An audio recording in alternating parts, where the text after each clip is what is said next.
Hi friends, Madame Vendette here with you again today for another read aloud. Today I've chosen a book about traditions. Maybe you have traditions in your family, cultural traditions that have been passed down from your great-grandmother to your grandmother to your mom and hopefully to you, or on your father's side from your great-grandfather to your grandfather to your father and then hopefully to you. Cultural traditions are very important, and so this one here is a book called Kunu's Basket, and it is about the tradition of basket weaving in the Wabanaki people in Maine. I hope you enjoy it. Kunu's Basket, a story from Indian Island by Lee DeCora Francis and illustrated by Susan Drucker. I can't do it. It's too hard. I just can't make baskets, Kunu muttered, turning away from the tangle of ash strips. Would you like some help? Asked his dad. No thanks. I want to do it myself. He looked one more time at the pile of ash strips. I'm going outside for a while before I try again. Mum watched from his porch next door as the boy plunked down on a log and began tapping the ash strips together slowly. What's wrong, grandson? Why the sad face?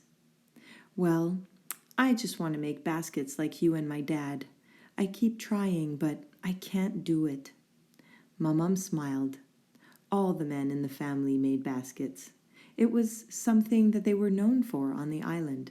He was glad to see Kunu with the ash strips in his hands. Chegwegwas, come here, my son. I could use help pounding this ash. Mum pointed to a spot on the log and asked Kunu to make a mark there. That's good. Now I'll know exactly where to pound. Kunu watched. Donk, donk, donk. Can I do that too? Sure.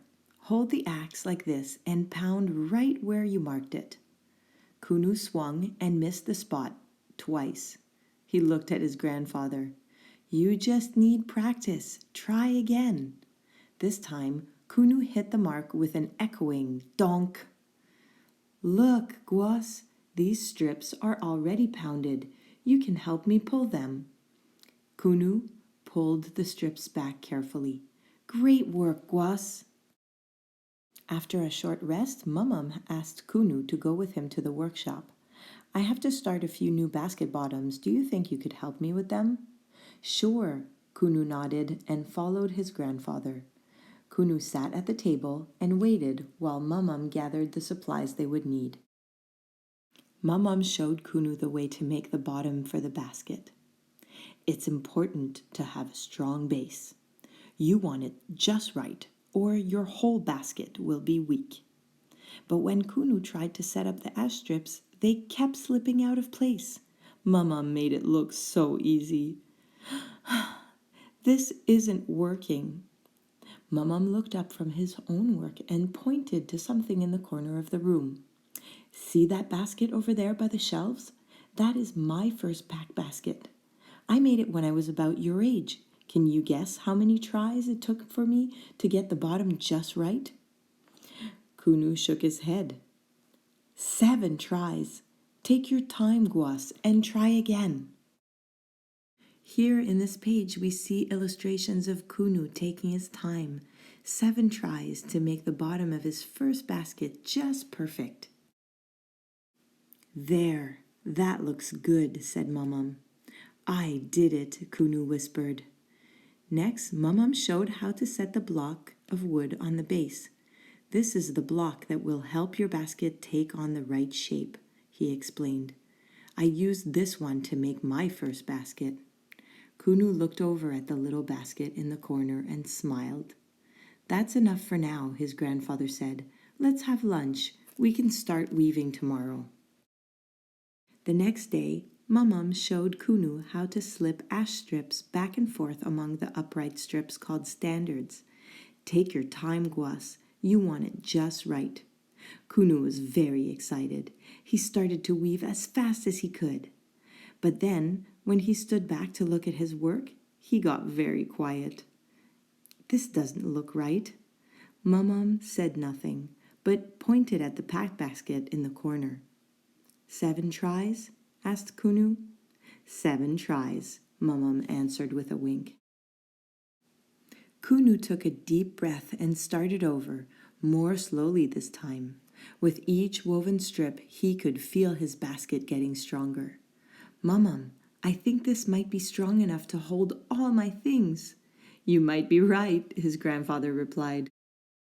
When Kunu was almost done with the weaving, his grandfather helped him take the basket off the block. Finishing off the rim can be pretty hard, Mumum said. Do you want to do that part together? Kunu thought for a few moments. He pointed to the pack basket in the corner and asked, Did anyone help you with the rim on your basket? Yes, my grandfather, replied Mumum. Kunu kept listening.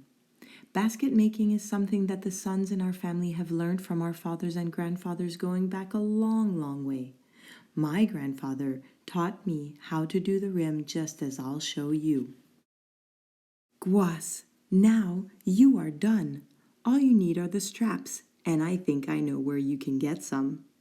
Mumum went over to his own pack basket in the corner and removed the straps. He put them on Kunu's new basket. Try it on, Guas. Let's see how you look. Wow, said Kunu as he settled the straps on his shoulders and felt the basket strong against his back.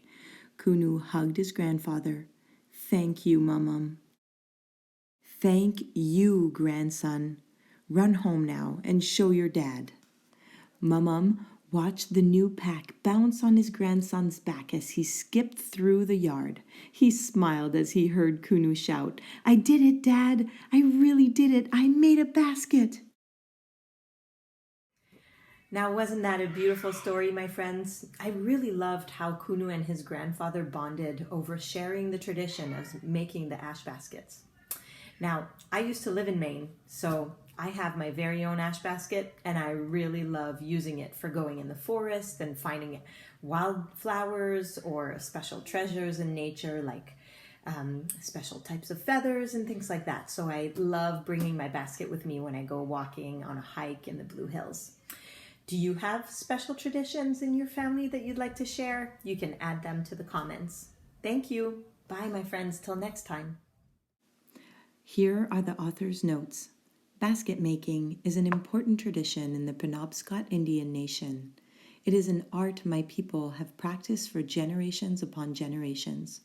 Long ago, our baskets were used in countless daily tasks such as gathering berries, picking fiddleheads, which are the edible ferns of spring as pictured in this book, transporting supplies, and even carrying children. During my grandparents' and great-grandparents' time, when the Penobscot people were living through severe economic hardships, many made baskets to help support their families financially. Skilled basket makers worked long hours, often in groups, to produce beautiful baskets that they hoped would fetch a fair price. A lot of work goes into a single basket. One has to harvest trees, pound them, split them, and prepare the strips in order to begin the weaving process. Many basket makers received very little compensation for their time, but it was still necessary to sell their wares in order to provide for their families.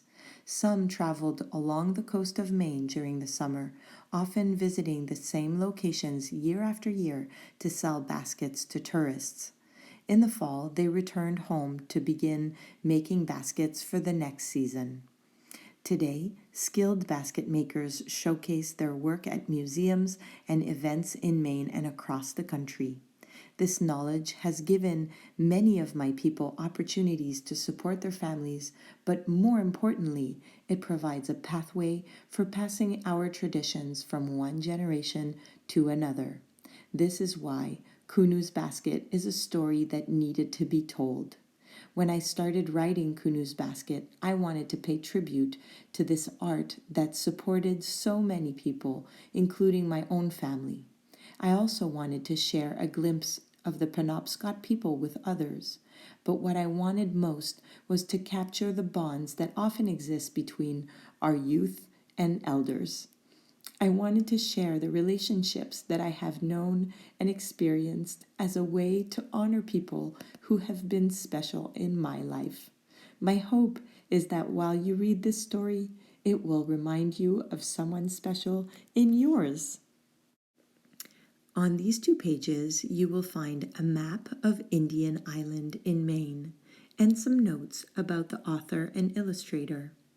Lee DeCora Francis comes from both the Penobscot Indian Nation in Maine and the Winnebago tribe of Nebraska. She is a teacher at the tribal elementary school located at the Penobscot Nation. She lives on Indian Island in Maine with her husband, 2 beautiful sons, and their cat.